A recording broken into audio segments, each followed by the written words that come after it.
در ادامه آموزش بداهه نوازی ساده با هم دیگه توی این ویدیو میخوایم اصفهان بزنیم، اصفهان ر.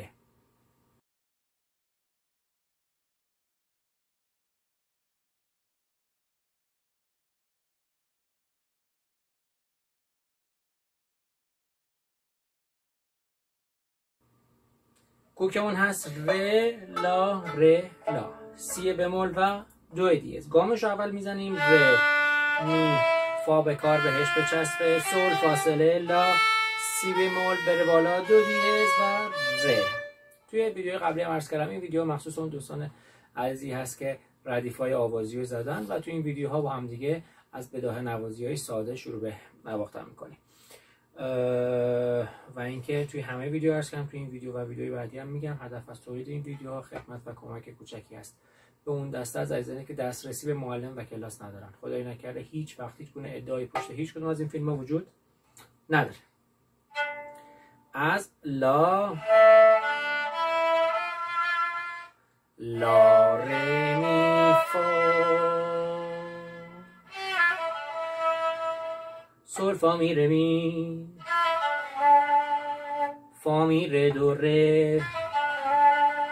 یا میتونیم اینجا بگیریم یا فا می ر دو ر دست باز، لا ر می سول فا سول گلیساندو لا ر می سول فا می فا سول می سول فا آخر آرشش عوض میشه، می فا سول می سول فا ر می فا ر فا می ر می فا ر فا با یارش هست، می آرشش عوض میشه دو ر میشه دو ر سول. حالا فا سول فا می فا می ر می ر دو ر دو ر.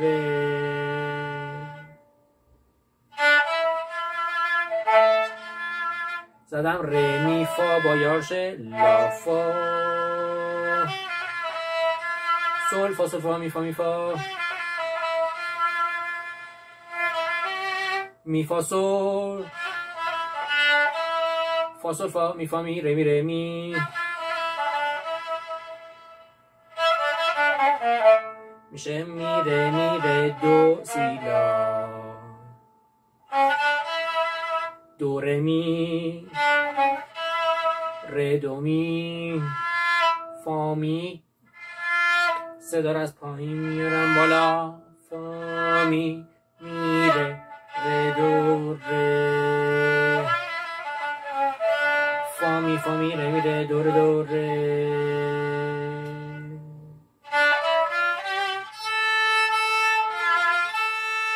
از ر می فا سول لا لا فا لا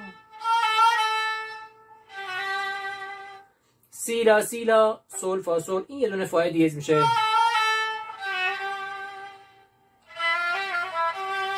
می فا سول فا می سول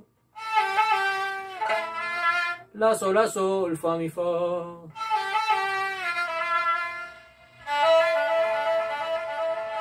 ر می فا ر می فا ر می فا. تعدادش دست خودتون، فقط سیم چهارم رو باهاش دوبل بگیریم. ر می فا سول فا سول فا می فا می ر می ر می،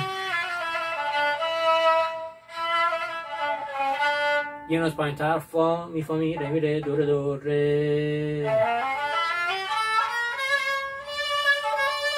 لا سی دو ر می فا سول لا سی دو ر دو ر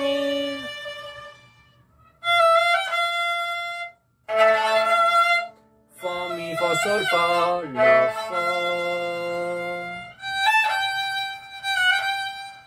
لا سول لا سول، این یه دونه فا دیه سول فا سول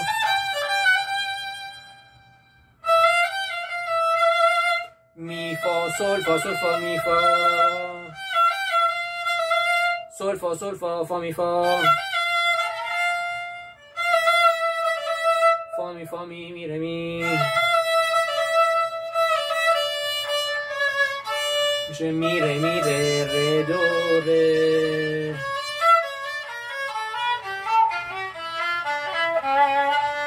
دو ر می دو ر سی دو لا سی سو لا فا سل می فا ره می دو ره لا ره. تقدیم همه شما عزیزان.